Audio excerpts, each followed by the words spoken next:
In our previous lecture we have studied absorption and distribution. तो उसमें हमने पढ़ा था कि एब्जॉर्प्शन और डिस्ट्रीब्यूशन होने के लिए हमारी जो ड्रग है उसको अनआयनाइज्ड और आयनाइज्ड फॉर्म दोनों में होना पड़ता है। मीन्स ड्रग जो है हाइड्रोफिलिक और लिपोफिलिक दोनों कंडीशंस उसके लिए मैंडेटरी होती हैं। नेक्स्ट उसके बाद आता है हमारा मेटाबॉलिज्म। मेटाबॉलिज्म को हम और क्या कहते हैं, bio transformation. Bio means living and transformation means बदलना, यानी कि हमारी बॉडी के अंदर जो ड्रग है उसका ट्रांसफॉर्मेशन होता है, यानी कि वो एक फॉर्म से दूसरे फॉर्म में चेंज होती है। फॉर्म का चेंज होने का मतलब कि वो ड्रग वाटर सॉल्युबल बन जाती है, क्योंकि उसको एक्सक्रीशन, मेटाबॉलिज्म क्या है, the step before the excretion means drug को बॉडी से एलिमिनेट होने के लिए उसको वाटर सॉल्युबल होना पड़ता है, तभी वो उसके अंदर से एलिमिनेट होगी। तो इस मेटाबॉलिज्म के अंदर हम ड्रग को वैसे मेटाबोलाइट्स में कन्वर्ट करते हैं कि वो इजीली हमारी बॉडी से एक्सक्रीट आउट हो जाए।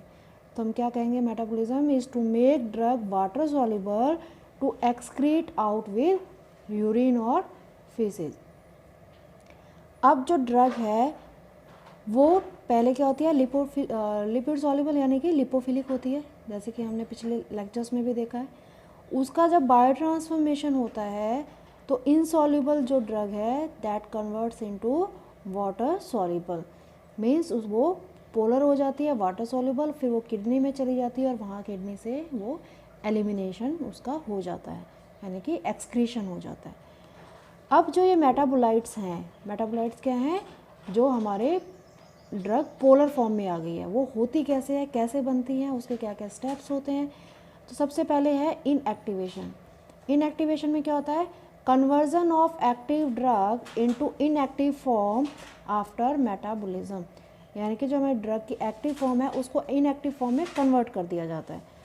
इसके एग्जाम्पल हैं पैरासीटामोल, लिडोकेन, प्रोपेनॉल।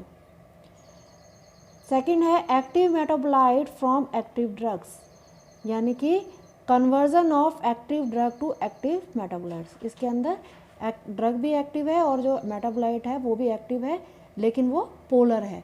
तो पोलर होने के कारण क्या होता है, वो बॉडी से इजीली रिमूव हो जाता है, एक्सक्रीट आउट हो जाता है। Example is allopurinol. एलोप्यूरिनॉल जो है वो कन्वर्ट होता है एलोजेंथिन में, डिजिटॉक्सिन कन्वर्ट होता है डिजॉक्सिन में, कोडीन कन्वर्ट होता है मॉर्फिन में। कोडीन जैसे कि हमारी जो हम कोरेक्स दवाई होती है, हमने देखा है कि कई लोग जो है होते हैं उसके नशा करते हैं, उसके हैबिचुअल होते हैं वो जो होती है उसको बॉडी से बाहर निकलने के लिए, तो मॉर्फिन भी एक हमारी एक्टिव फॉर्म है, कोडीन भी हमारी एक्टिव फॉर्म है, लेकिन कोडीन जो है वाटर सॉल्युबल नहीं होता है, मॉर्फिन जो हमारा वाटर सॉल्युबल होता है। तो ये एक्टिव ड्रग को एक्टिव फॉर्म में कन्वर्ट करके बाहर निकाल दिया जाता है। Next is activation of inactive drugs. इनको हम कहते हैं prodrug and these are very important in the pharmacology and pharmaceutics, मतलब कि फार्मेसी के अंदर प्रोडक्ट्स का बहुत इंपॉर्टेंट रोल है, तो इसको हमें अच्छे से समझना है।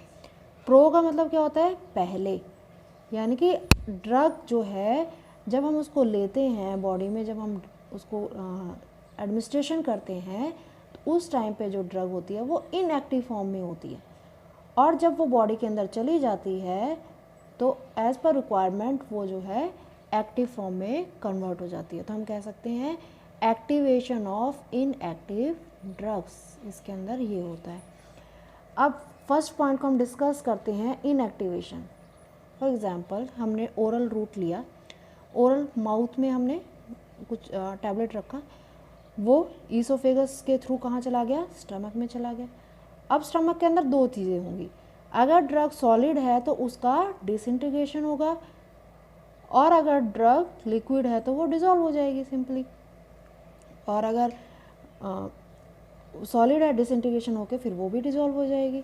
तो यहाँ पे क्या होता है, डिसइंटीग्रेशन एंड डिसोल्यूशन। उसके बाद ड्रग कहाँ पहुँचती है, लीवर में for the metabolism through the portal vein, और वहाँ पे जो मेटाबॉलिज्म होने के बाद उसके क्या बन जाते हैं, metabolites which are inactive form and these are water soluble. For example हमने पढ़ा था paracetamol is a antibiotic lidocaine is local anaesthetic. Anaesthetic क्या होते हैं, जो हमारी बॉडी के अंदर हम जैसे ऑपरेशंस होते हैं, एनेस्थीसिया दिया जाता है बेहोश करने के लिए, तो उस पर्टिकुलर बॉडी पार्ट को बेहोश कर जाता है। तो एनेस्थीसिया दो तरीके का होता है, local anaesthesia and general anaesthesia. अगर बॉडी के पूरे पार्ट, पूरी बॉडी को अगर हमें सुन करना है तो हम उसको देंगे जनरल एनेस्थीसिया। और अगर कुछ एक पर्टिकुलर पास, जैसे हम डेंटिस्ट के पास जाते हैं तो हमारे सिर्फ वो मुंह वाला पोर्शन है उसको ही करता है, हमें पूरा बेहोश तो नहीं कर देता है, तो उसको हम कहते हैं local anaesthetics. Propranolol, these are beta blockers. Next जो हम, एक तो हमारा हो गया कि इनएक्टिवेशन करते हैं, सेकंड में हम कर रहे हैं एक्टिव प्रोटैबुलाइट को एक्टिव में कन्वर्ट कर रहे हैं। जैसे कि हमने अभी एग्जांपल पढ़े थे, एरोपेनॉल को हमने एलोजेंथिन में चेंज किया, कोडीन को हमने मॉर्फिन में चेंज किया, तो इस तरीके से हम इसको चेंज करते हैं। Third is activation of drug from inactive drug, कि अभी जो हमने पढ़ा था activation of active from inactive, यानी कि प्रो ड्रग्स। फॉर एग्जांपल, अगर हम इसको एग्जांपल लेके समझें कि अगर किसी को पार्किंसन डिजीज़ हो गई है, पार्किंसन डिजीज़ में क्या होता है, डोपामिन की कंसंट्रेशन डिक्रीज हो जाती है due to the increase in concentration of acetylcholine. तो एसिटाइल कोलिन इंक्रीज हुआ, डोपामिन डिक्रीज हो गया, तो हमें क्या करना चाहिए, सीधा ही डोपामिन दे देना चाहिए, ताकि उसी की तो कंसंट्रेशन डिक्रीज हुई है ना। लेकिन हम ऐसा नहीं कर सकते, उसके लिए हमें उसकी प्रो ड्रग देनी पड़ती है लीवोडोपा। तो levodopa pro drug for dopamine, क्योंकि डोपामिन जो है ब्रेन बैरियर को क्रॉस नहीं कर पाता है, तो लीवोडोपा उसकी फॉर्म में देंगे और वो ब्रेन बैरियर को कन्वर्ट करके क्रॉस करके किस में कन्वर्ट हो जाता है, डोपामिन में, और पार्किंसंस डिजीज़ में वो जो कंसंट्रेशन डिक्रीज हुई थी उसको इंक्रीज करता है। Next is enzyme in bio transformation. अब हमें पता है कि हमारी बॉडी में जो भी रिएक्शंस होती हैं, बायो ट्रांसफॉर्मेशन मतलब रिएक्शन ही हो रही है, तो हमारी बॉडी के अंदर जो भी रिएक्शंस होती हैं वो एंजाइम की प्रेजेंस में होंगी। जैसे हम अगर हमें लैब में कोई सिंथेसिस करनी है या कुछ करते हैं तो हम कैटालिसिस यूज़ करते हैं, तो ऐसे ही हमारी बॉडी के अंदर एंजाइम्स यूज़ होते हैं।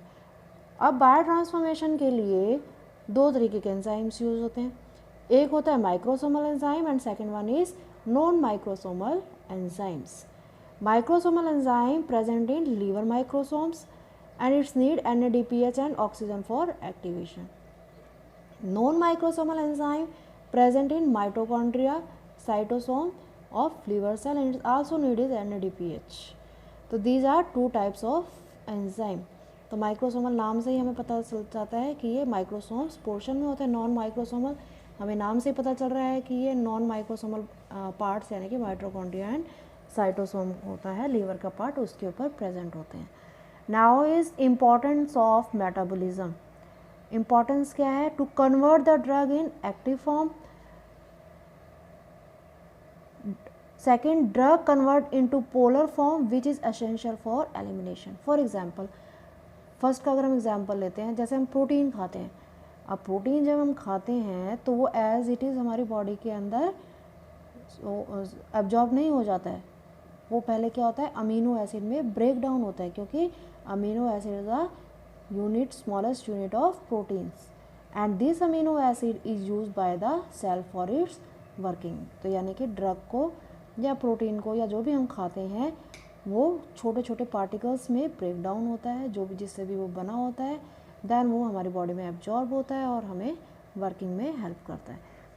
नेक्स्ट हमने लिखा था कि इसको पोलर फॉर्म में मेटाबॉलिज्म क्या करता है, मेटाबोलाइट बनाता है। जो मेटाबोलाइट्स होते हैं वो पोलर फॉर्म होती हैं, और जब वो पोलर होते हैं तो वो हमारी बॉडी से एलिमिनेट हो जाते हैं क्योंकि वो वाटर सॉल्युबल होते हैं। Next is phases of metabolism, यानी कि आप मेटाबॉलिज्म कह रहे हैं कि मेटाबॉलिज्म होगा यानी कि पोलर फॉर्म में कन्वर्जन होना। अब उसके क्या क्या फेजेस हैं, मतलब कि किस तरीके से वो मेटाबॉलिज्म होगा।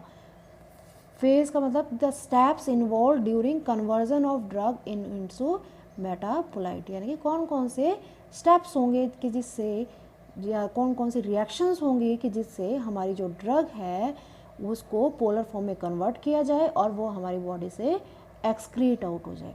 तो फर्स्ट इज़ फेज़ वन।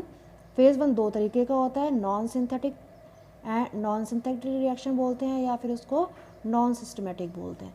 इसके अंदर 4 रिएक्शंस होती हैं, oxidation, reduction, hydrolysis and cyclisation. क्योंकि जब हमारी बॉडी के अंदर मेटाबॉलिज्म हो रहा है, एंजाइम यूज़ हो रहे हैं, तो ऑब्वियसली उसकी कोई रिएक्शन भी होगी, उस रिएक्शन के लिए ही एंजाइम यूज़ होंगे। तो first is oxidation. Oxidation means addition of oxygen और negative charge radicals to the drug from drug molecules. यानी कि इसके ऑक्सीडेशन का हमें सिंपल पता है कि एडिशन ऑफ ऑक्सीजन होता है, या फिर कोई भी नेगेटिव चार्ज रेडिकल का ड्रग मॉलिक्यूल के साथ अटैच हो जाए तो हम उसको कहते हैं, या दूसरी भाषा में हम कह सकते हैं रिमूवल ऑफ हाइड्रोजन और positive charge radicals to the drug. अब इन प्रोसेस के लिए, ऑक्सीडेशन के लिए हमें जो एंजाइम यूज़ होता है, करते हैं, that is mono oxygenase. This enzyme is present in our body. इसकी प्रेजेंस में ड्रग की ऑक्सीडेशन होती है। अब उसके अंदर 2 ऑक्सीडेशन होती है, एक होता है माइक्रोसोमल, एक होता है नॉन माइक्रोसोमल। माइक्रोसोमल ऑक्सीडेशन, इसके टाइप्स हैं। First is hydroxylation. हाइड्रोक्सी का मतलब OH ग्रुप, तो addition of hydroxy group. For example phenytoin से अगर हाइड्रोक्सी ग्रुप जोड़ देते हैं तो वो बन जाता है हाइड्रोक्सी फेनेटोइन। सैलिसिलिक एसिड से gentisic acid. Next is dealkylation. De का मतलब होता है रिमूवल। किसका रिमूवल? एल्काइलेशन, यानी कि एल्काइल ग्रुप का। तो रिमूवल ऑफ डी एल्काइलेशन क्या है? Removal of alkyl group. For example codeine and morphine. जैसे हमने भी पढ़ा था कि कोडीन जो है मॉर्फिन में कन्वर्ट होता है, यानी कि एक्टिव ड्रग जो है एक्टिव मेटाबोलाइट में ही कन्वर्ट हो रही है। Next is S oxidation. S means sulfoxide group. तो addition of sulfoxide group to oxygen is known as S oxidation. इसके अंदर ये होता है। फॉर एग्जांपल सिमिटिडीन के साथ सल्फोक्साइड ग्रुप जुड़ जाता है तो ये बन जाएगा cimetidine sulfoxide. That was microsomal oxidation. Now is non microsomal oxidation, और ये कहाँ होगी? Cytochrome and mitochondria of the liver. अब इसके अंदर जो एंजाइम्स यूज होते हैं they are monoamine oxygenase, xanthine oxidase, alcohol hydroxylase and aldehyde dehydrogenase. तो आप ये जो एज वर्ड लगा हुआ है आप देख रहे हैं कि सबके पीछे क्या लगा है? एज। तो एज का मतलब क्या होता है? एंजाइम। जिसके पीछे भी एज लगा means that is enzyme. Now is reduction. Reduction means जैसे ऑक्सीडेशन क्या था? रिमूवल। यहाँ पे क्या है? एडिशन ऑफ हाइड्रोजन और रिमूवल ऑफ ऑक्सीजन। वहाँ पे क्या था? Addition of oxygen. यहाँ है रिमूवल ऑफ ऑक्सीजन, यानी कि ऑक्सीडेशन और reduction are just opposite to each other. और negative charge radicals to the drug. For example cortisone का जब रिडक्शन होता है तो ये बन जाता है, जब इसके अंदर से हाइड्रोजन निकल जाता है, जुड़ जाता है तो ये बन जाता है हाइड्रोकार्टिसोन। नेक्स्ट इज हाइड्रोलिसिस, यानी कि हाइड्रो का मीन्स वाटर और लाइसिस का मतलब ब्रेक डाउन। मीन्स वाटर की प्रेजेंस में ड्रग का ब्रेक डाउन, उसको हम कहते हैं hydrolysis. For example acetyl choline water की प्रेजेंस में कोलिन और एसिटिक एसिड में कन्वर्ट हो जाता है। तो एक चीज़ हमें और ध्यान रखनी है कि ड्रग ही नहीं, उसके अलावा कुछ ऐसी चीज़ें भी हमारी बॉडी में होती हैं जो ऐसे एलिमिनेट हो सकती हैं। If the metabolite of phase 1 is not sufficiently polar to eliminate from the body through excretion, then it goes to phase 2. अगर कोई मेटाबोलाइट, अब हमने क्या पढ़ा है? फेज़ 1 कि फेज़ 1 में हमने ड्रग को पोलर फॉर्म में कन्वर्ट कर दिया है और वो हमारी बॉडी से एलिमिनेट हो जाएगी। लेकिन कुछ ड्रग्स होती हैं जो हमारी बॉडी से ऐसे एलिमिनेट नहीं होती हैं, उनके लिए हमें दूसरा तरीका अपनाना पड़ता है। जैसे कुछ बच्चे होते हैं क्लास में कि हम उनके कहते हैं पढ़ लो, लेकिन वो नहीं पढ़ते, तो उसके लिए टीचर्स को दूसरा तरीका अपनाना पड़ता है उनको सुधारने के लिए। तो उसी तरीके से इसके अंदर भी ऐसा होता है। अब फेज़ 2 में क्या होता है? फेज़ 2 रिक्वायर हाई एनर्जी होने के कारण rate of reaction is faster than phase 1। अब इसके अंदर होता क्या है, दिस इज़ ड्रग। ड्रग के साथ 3 पॉसिबिलिटीज़ पॉसिबल हैं। फर्स्ट तो ये है कि इसका मेटाबॉलिज्म होगा और डायरेक्ट एक्सक्रीशन हो जाएगा, यानी कि एक्टिव फॉर्म है और उससे मेटाबॉलिज्म हुआ, एक्टिव फॉर्म हुआ और एक्सक्रीशन हो गया। दूसरे में क्या होगा, ये फेज़ 1 के अंडर गो जाएगी, वहाँ पे उसका मेटाबॉलिज्म होगा, मेटाबोलाइट्स बनेंगे और वो एक्सक्रीट हो जाएंगे। अब वो हो सकता है कि फेज़ 1 में जो मेटाबोलाइट्स बने हैं वो वाटर सॉल्युबल ना हो अच्छे से, तो वो कहाँ चली जाएगी, ड्रग फेज़ 2 में बने चली जाएगी। फिर वहाँ फेज़ 2 में उसका मेटाबॉलिज्म होगा, मेटाबोलाइट्स बनेंगे, मेटाबोलाइट्स आखिर में पोलर होंगे, वाटर सॉल्युबल होंगे और वो एक्सक्रीट आउट हो जाएंगे। थर्ड पॉसिबिलिटी क्या है कि ड्रग फेज़ 2 में गई है, उसके मेटाबोलाइट्स बने जो स्मॉलर होंगे, स्मॉलर मॉलिकुलर वेट होगा, वो एक्सक्रीशन हो जाएगा थ्रू यूरिन, और जो लार्ज मॉलिकुलर वेट्स होंगे वो बाउल और फीसेस के थ्रू हमारी बॉडी से बाहर चले जाएंगे। तो this is the flow chart कि जो ड्रग के साथ हमारी बॉडी के अंदर किस तरीके से मेटाबॉलिज्म होती है और एक्सक्रीशन होती है। Next is types of phase 2। First stage जिस तरीके से हमने अभी फेज़ 1 में पढ़ा था, ऑक्सीडेशन, रिडक्शन, हाइड्रोलिसिस पे ये हमारी रिएक्शंस होती हैं, उसी तरीके से फेज़ 2 के अंदर क्या क्या होता है, इसके अंदर ग्लूकोनिक कंजुगेशन होता है। कंजुगेशन का मतलब किसी चीज़ का एडिशन होना। तो हम कह सकते हैं कंपाउंड और ड्रग हैविंग OH और CH group conjugate with gluconic acid and make drug more water soluble. तो जो OH और CH जो ग्रुप होता है वो बाइंड हो जाता है ग्लूकोनिक एसिड के साथ और वो वाटर सॉल्युबल हो जाती है।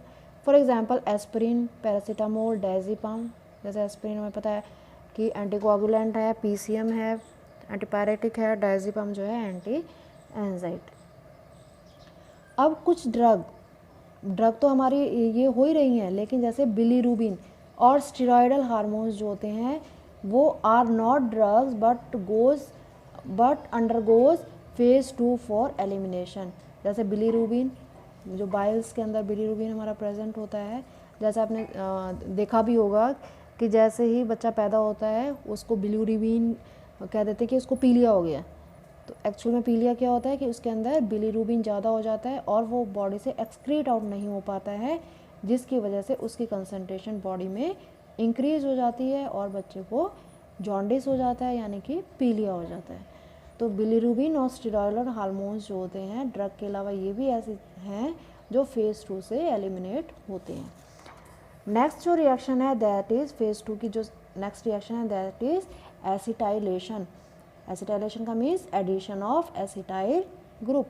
तो amino hydroxylamine group conjugate with acetyl group in presence of acetyl coenzyme A। तो ये जो ग्रुप होते हैं मॉलिक्यूल के या ड्रग के, वो कॉन्जुगेट करते हैं एसिटाइल ग्रुप के साथ। तो इसके एग्जांपल है सल्फोनामाइड, आइसोनियाजिड, डेप्सोन, क्लोनाजिपम। ये जो ड्रग्स हैं, ताकि आप आगे इनको डिटेल में पढ़ेंगे हर ड्रग को हर कैटेगरी के साथ। तो ये जो ड्रग्स हैं अभी आप इनके एग्जांपल्स याद रखेंगे, इनकी डिटेल हम आगे पढ़ेंगे। तो ये जो ड्रग्स होती हैं ये इस तरीके से हमारी बॉडी में फेज़ 2 रिएक्शन से पोलर होके बॉडी से बाहर निकल जाती है। That is methylation. Methylation is addition of methyl group. Amines and phenols are methylated by methyltransferase. जो हमारे अमाइंस और फिनोल्स होते हैं वो मिथाइलेटेड हो जाते हैं, मतलब कि उनके साथ मिथाइल ग्रुप का एडिशन हो जाता है और in presence of methyltransferase enzyme के वो बाहर निकल जाते हैं। For example adrenaline, histamine, methyldopa captopril, these are the drugs which undergo methylation for excretion. Next is sulfate conjugation, addition of sulfate group. जो हमारे फिनोलिक कंपाउंड एंड स्टेरॉइड हैं they are catalysed by sulfotransferase. Sulfotransferase enzyme होता है, उसकी presence में sulphate group add होता है और वो पोलर होकर बॉडी से बाहर निकल जाता है। जैसे example is chloramphenicol, methyldopa and sex steroids. Next is glycine conjugation. Glycine का मतलब addition of glycine. Salicylate nicotinic acid having carboxylic acid group conjugate with glycine and make the drug polar and this polar metabolite is easily removed from the body. Next is ribonucleoside and nucleotide synthesis. तो ये क्या करते हैं, activation of purine and pyrimidine, and this reaction, this metabolism is followed by antimetabolites used in chemotherapy। जो chemotherapy के अंदर हम एंटोमाइक्रोबियल जो दिस इज़ एंटोमाइक्रोबियल एंटीमाइक्रोबियल्स जो हम ड्रग्स यूज़ करते हैं कीमोथेरेपी के लिए, वो जो है राइबोन्यूक्लियोसाइड या न्यूक्लियोटाइड की सिंथेसिस वाली रिएक्शन से हमारी बॉडी से एलिमिनेट होते हैं। तो स्टूडेंट्स, अभी तक हमने पढ़ा एडजॉर्प्शन, डिस्ट्रीब्यूशन एंड थर्ड क्या पढ़ा हमने, मेटाबॉलिज्म, ADME। नेक्स्ट हमारा लास्ट रहता है excretion. Thanks for watching the video and we will discuss excretion in detail in our next video. Thank you.